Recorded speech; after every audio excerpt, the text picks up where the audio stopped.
পৃথিবীতে বহু জাতি আছে নাকি নাই? মুসলমান, হিন্দু, বৌদ্ধ, খ্রিস্টান, ইহুদি, নাসারা, ডোম, সারাল, মুসি, মেথর, বহু জাতি আছে, আছে কিনা? আমরা কোন জাতি?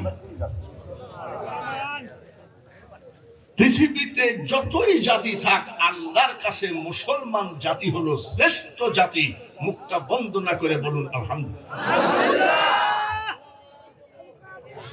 কুষ্টিয়ার বক্তার কাছে প্রথমেই কি পাইলাম? জাতি আমরা শ্রেষ্ঠ। কোন আয়াতে পাবেন?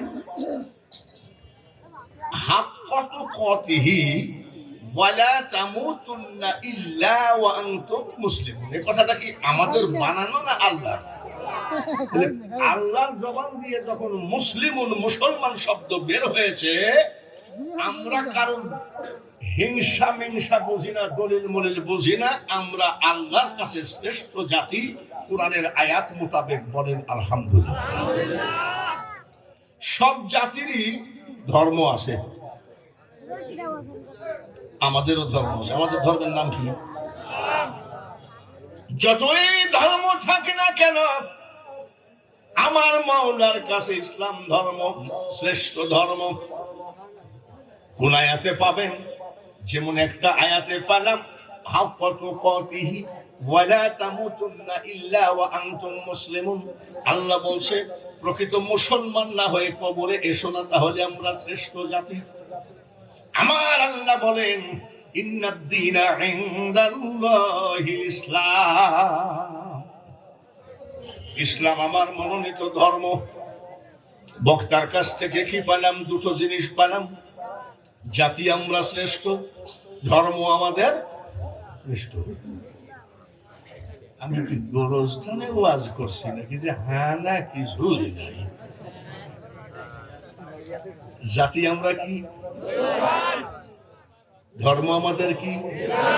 বলেন মারহাবা। সব জাতির কিতাব আছে, সব জাতির কিতাব আছে, আমাদেরও কিতাব আছে, ঠিক কিনা?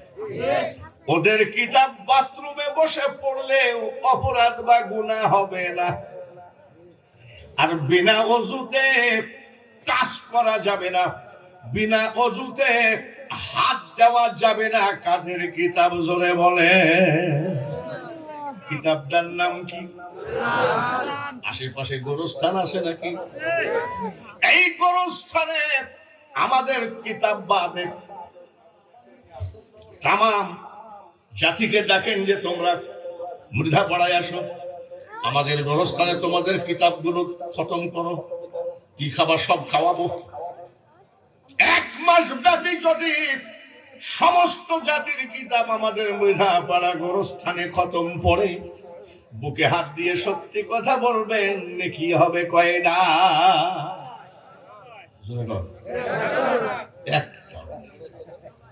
আর আমাদের যে কিতাব খতম পড়া লাগবে না, গোরস্থানে ঢোকার সাথে সাথে বলবেন আসসালামু আলাইকুম ইয়া আহলাল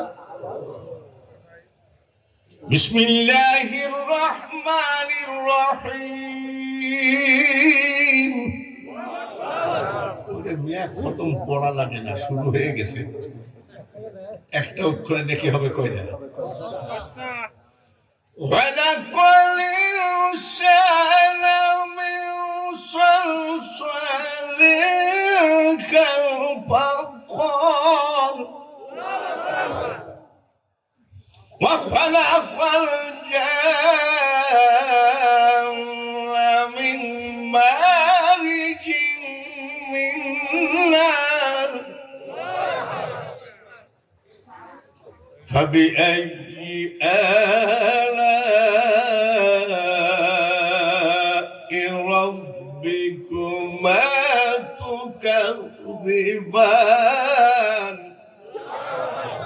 বলেন একটা অক্ষরে কয়টা করে নাকি গোরস্থানে পাইল? এর নাম হলো আমাদের কিতাব। কিতাবের নাম কি? জাতি আমরা শ্রেষ্ঠ, আলহামদুলিল্লাহ। ধর্ম আমাদের শ্রেষ্ঠ, বলেন আলহামদুলিল্লাহ। কিতাব আমাদের শ্রেষ্ঠ, ছেলেমেয়েরা কোরআন শরীফ পড়ে কি বলে এরকম একটা কাঠ, কি কাঠ? রেহাল কাঠ। রেহাল কাঠ যদি কোথাও পড়ে থাকে, এমন কোন বাপের বেটা আছেন নাকি পা দিয়ে দাঁড়ায় থাকতে পারবেন? কারণ কি? কোরআন শরীফের সাথে এই রেহাল কাঠটা আজ খেয়েছে। ও যদি পৃথিবীর একদম কমাকার দিয়েও বানানো হয়, রেহাল কাঠ পবিত্র হয়ে গেছে। রেহাল কাঠ পবিত্র না? একটু টাচ খাইছে, টাচ খেয়ে যদি পবিত্র হয়, টাচ খেয়ে।